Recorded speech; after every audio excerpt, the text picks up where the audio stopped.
মিঠিজোড়া ধারাবাহিকে দেখেছিলাম আমরা রায়কে হাসপাতালে ভর্তি করেছে এক পথচারী। চেনে না রায় তাদের। অসহায় অবস্থায় পড়ে থাকতে দেখে তাদের মায়া হয়েছিল, তাই পরিচিত এক হাসপাতালে নিয়ে গেছে, যেখানে ডাক্তারবাবু ওদের পরিচিত। রায়ের জ্ঞান ফিরেছে। ডাক্তারবাবু জানতে চাইছেন আপনি কেমন আছেন। রায় বলেছে আমি কোথায় আছি, বলল যে আপনার একটা অ্যাক্সিডেন্ট হয়েছিল, সম্ভবত আপনি রাস্তায় পড়েছিলেন, এরা আপনাকে নিয়ে এসেছিল হাসপাতালে, এখন আপনি ভালো আছেন, আপনার নাম কি। ও মনে করতে পারছে না নিজের নাম। যারা নিয়ে এসেছিল সেই মেয়েটি বারবার জিজ্ঞেস করছে যে আপনি বলুন আপনার নাম কি, আপনার বাড়ির লোক চিন্তা করছে, কোনো কন্ট্যাক্ট নাম্বার মনে থাকলে বলুন, আমরা জানিয়ে দেবো। কিন্তু ও কিছুই মনে করতে পারছে না, হয়তো মাথায় লেগেছে। ডাক্তারবাবুকে বলছে মাথায় আমার ব্যথা করছে। উনি বলেছেন কদিন থাকবে ব্যথাটা, তারপর আস্তে আস্তে সব ঠিক হয়ে যাবে। মনের উপর চাপ দেওয়ার চেষ্টা করবেন না, মনে করার চেষ্টা করুন, যেটুকু মনে পড়ে সেইটুকুই বলবেন। এদিকে থানা পুলিশ করছে রায়ের বাড়ির লোক। অনির্বাণ সহযোগিতার হাত বাড়িয়েছে, আছে ওরা থানায়, সমস্ত কথা বলে দিয়েছে। কোয়েল কেমন, কোয়েলকে আশ্রয় দিয়েছিল রায়, যে আশ্রয় দিল তাকেই ওরা কিডন্যাপ করে নিয়ে গেল। ভাবতে পারছে না এত বড় ক্ষতি করলো, কোথায় গেল রায়। এমনকি ওর সাথে কোয়েলের এনগেজমেন্ট হচ্ছিল, সমস্ত শেয়ার করেছে, টাকা দিয়েছিল, দুটো হীরের আংটি ছিল। নীলাঞ্জনাও যে ওদের সাথে যুক্ত ভেবে অবাক হচ্ছে। হঠাৎ করে রায় চলে যাওয়ার আগে কোথায় চলে গেল।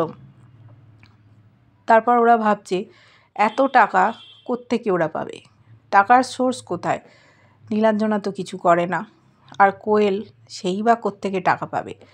রায়ের কাছে তো কোনো সম্পত্তি নেই যেটা ওরা লিখিয়ে নিতে চায়। তাহলে আর যদি বাড়িটাও ওরা বিক্রি করার চেষ্টা করে, রায়ের সই দিয়ে তো হবে না, সব ভাই বোনের নামেই বাড়িটা, কোত্থেকে ওরা টাকা পয়সা পাবে। রায়কে আটকে রেখে লাভ কি। অনির্বাণ তখন বলল কেন, আমার বাড়িটা তো আছে, ছিল ওখানে বৌমনি আর সার্থক। বলছে তার মানে, বলল আমার বাড়িটা তো আমি রায়কে ডিড অফ গিফট দিয়ে দিচ্ছি। বলছে সে আবার কি, কবে। বলছে কেন, রায় কিছু বলেনি। বলছে না, রায় তো কিছু বলেনি। বলল রায় বলেনি, সেদিন আমার সাথে দেখা হলো, রায় তো কিছু বলল না।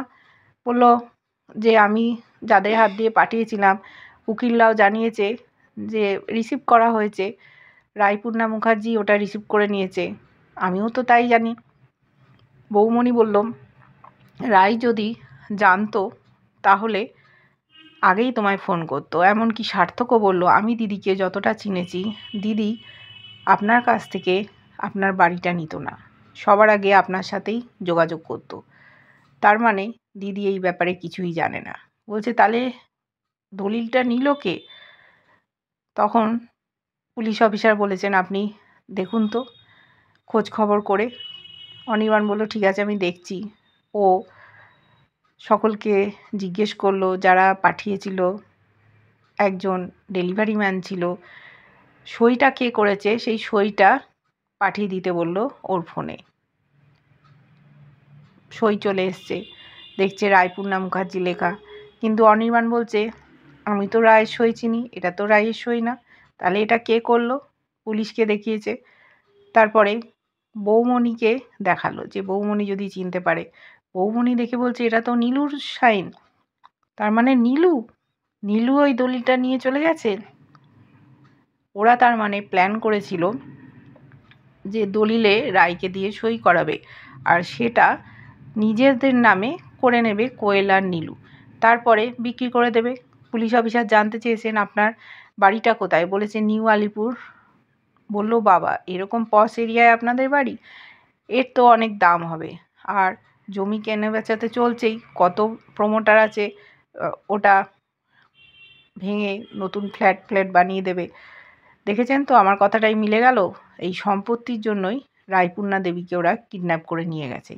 এদিকে কোয়েল আর নীলু ঘরের মধ্যে আছে, চিন্তা করছে। নীলু খবরের কাগজ দেখছে, কোথাও তো দেখতে পাচ্ছে না যে ওর দিদিভাই রাস্তায় পড়ে আছে কি ডেড বডি উদ্ধার হয়েছে, এরকম কোনো হট খবর নেই। ভাবছে যে বাবুল বলে লোকটা সে কি মিথ্যে কথা বলল, ও কি দলিলটা নিয়ে চলে গেল, দিদিভাইকে দিয়ে সই করালো, দিয়ে নিজেদের নামে করে নিল, সবটাই তো মনে হচ্ছে মিথ্যে বলেছে, বুঝতে পারছে না। ওখানে হঠাৎ করে দরজায় আওয়াজ শুনছে। এদিকে পুলিশ জানতে পেরেছে যে দুজন মহিলা একটা বাচ্চাকে নিয়ে একটা হোটেলে উঠেছে, আগে যেখানে ছিল সেখানে ওরা নেই, হোটেল পাল্টেছি। তখন উনি বললেন যে যা ডেসক্রিপশান পেয়েছি আপনাদের সাথে মিলে যাচ্ছে, আমরা ওদেরকে ধরে আনতে যাচ্ছি। অনির্বাণ যেতে চেয়েছিল, বললো আপনারা এখানেই অপেক্ষা করুন, আমরা নিয়ে আসছি। সমস্ত তথ্য প্রমাণ পুলিশ পেয়ে গেছে, ওরা চলে গেছে ওই হোটেলে। ওরা বাইরে আওয়াজ শুনে দরজা খুলবে না, তখন বলছে আমরা ওয়েটার, তখন বলছে ওয়েটার, বলছে কেন, তখন বললো যে আপনারা কি খাবেন দুপুরে, বলে দিল ভাত ডাল একটা তরকারি। তখন বলছে যে আপনাদের জল লাগবে না, জল এনেছি। নীলু দেখলো যে জল নেই, দরজাটা খুলে দিতে বললো কোয়েলকে, যেই খুলেছে সাথে সাথে পুলিশ ঢুকে গেছে।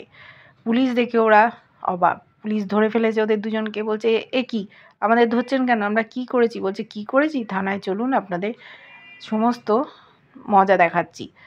নিজের দিদিকে সরিয়ে দিয়ে আপনার লজ্জা করে না? তার সম্পত্তি বিক্রি করার চেষ্টা করেছেন। ওরা বলছে আমরা কিছু জানি না, কেন আপনারা আমাদের ধরতে এসছেন, কে আপনাদের বলেছে? বলছে চেনেন না, বাবুলকে চেনেন না? আমরা সমস্ত ট্র্যাক করেই এত দূর অবধি এসেছি, যেখানে বাবুলরা ছিল সেই অবধি আমরা ট্র্যাকারে দেখতে পেয়েছি, আপনার দিদিরও দেখেছি ফোনে ট্র্যাক করে সেই একই জায়গায়। কোথায় পাচার করে দিলেন আপনার দিদিকে? আর এই যে আপনি তো কোয়েল, তা আপনার কি ব্যাপার, আপনি নীলাঞ্জনার সাথে যুক্ত হয়ে রায়পূর্ণা দেবীকে গায়েব করে দিলেন নাকি মেরেই ফেললেন? ওরা বলছে আমরা কিছু জানি না, আপনাদের ভুল হচ্ছে। নীলু বলছে অ্যারেস্ট ওয়ারেন্ট আছে, কী জন্য আমাদের করছেন? বলছে রায়পূর্ণা দেবীকে নিয়ে আসার জন্য, কিডন্যাপ করার জন্য আপনাদের গ্রেপ্তার করা হলো। এইবারে নীলু ওদের হাত ছাড়িয়ে, সামনে একটা ব্লেড ছিল, বলছে আপনারা সরে যান, আমি কিছুতেই যাব না, আমার হাতটা এক্ষুনি কেটে ফেলবো। ও বলছে আমি কিছুই করিনি, ওই যে কোয়েলই করেছে, দিদি শত্রু। কোয়েল বলছে কি, আমি করেছি না তুমি করেছো? আমি সব কথা পুলিশকে বলে দেবো। বলছে কি বলছো তুমি? বললো হ্যাঁ, তুমি তোমার দিদিকে মেরেও ফেলতে পারো, তুমি দিদির জন্য এমন ব্যবস্থা করেছো সে বলার অপেক্ষা রাখে না। বলছে আমি করেছি না তুমি করেছো? দুজনে মিলে লড়াই করতে শুরু করে দিয়েছে। পুলিশ তখন নীলাঞ্জনাকে ঘায়েল করে দুজনকেই ধরে নিয়ে গেল, সাথে বাচ্চা। ওরা বলছে যে বাচ্চা আছে, আমাদের ছেড়ে দিন। অনির্বাণরা দাঁড়িয়েছিল, ওদের সামনে দিয়ে নিয়ে যাওয়া হচ্ছে, মুখ ঢেকে যাচ্ছে। নীলু দেখতে পেয়েছে অনির্বাণকে, বলছে অনির্বাণদা আবার ফিরে এসছে। বলছে এই লোকটাকে দেখলে আমার অবাক লাগে যে দিদিভাই আমার যত বড়ই শত্রু, এই অনির্বাণদাকে ভালোবেসেছিল, ভাবতেও যেন কীরকম লাগে। এই একটা মেরুদণ্ডহীন লোক, যেন এর কোনো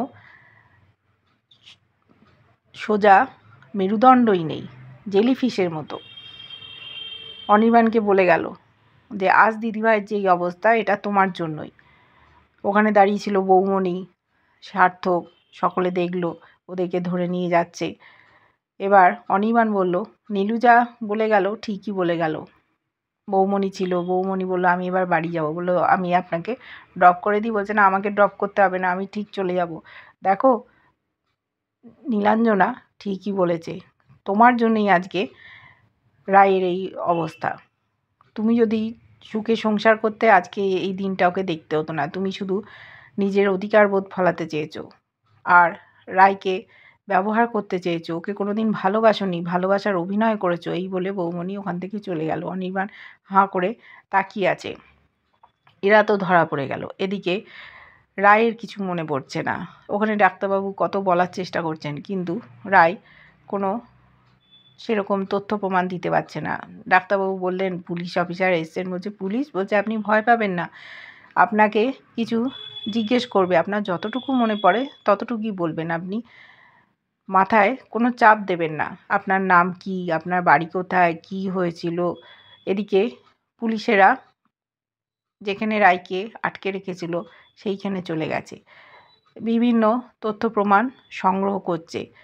একটা দড়ি খুঁজে পেল, যেই দড়ি দিয়ে ওর হাত পা বেঁধে রাখা হয়েছিল, কিছু কাপড় চোপড়, তারপর যেখানে গুলিটা গিয়েছিল দেওয়ালে রায়ের অসাবধানতাবশত সেখানে গুলি বার করছে। রায়ের ব্যাগ, ফোন সমস্ত ওখান থেকে পাওয়া গেল। পুলিশ অফিসার বললেন, আপনারা বাকিগুলো খুঁজুন, খুঁজে নিয়ে আসুন, একবারে হাত দেবেন না। দেখেছি হাসপাতালে পুলিশ চলে এসছে। একটু ভয় পেয়ে গেছিল রায়, কিছুই তো মনে করতে পারছে না, মাথায় হয়তো চোট লেগেছে। পুলিশ এসে বলছে গুড মর্নিং ম্যাডাম বলে ওখানে ঢুকছে। রায় কি মনে করে সব বলতে পারবে? পরিবারের লোকজন খুঁজছে, সকলে ভাবছে রায় হয়তো আর বেঁচে নেই, কোথায় গেল রায়। দেখতে থাকবো ধারাবাহিকটা, কেমন লাগছে অবশ্যই জানিও। ভালো লাগলে লাইক কমেন্ট সাবস্ক্রাইব করা, যারা ফেসবুক পেজ থেকে দেখছো ফলো করে সাথে থেকো।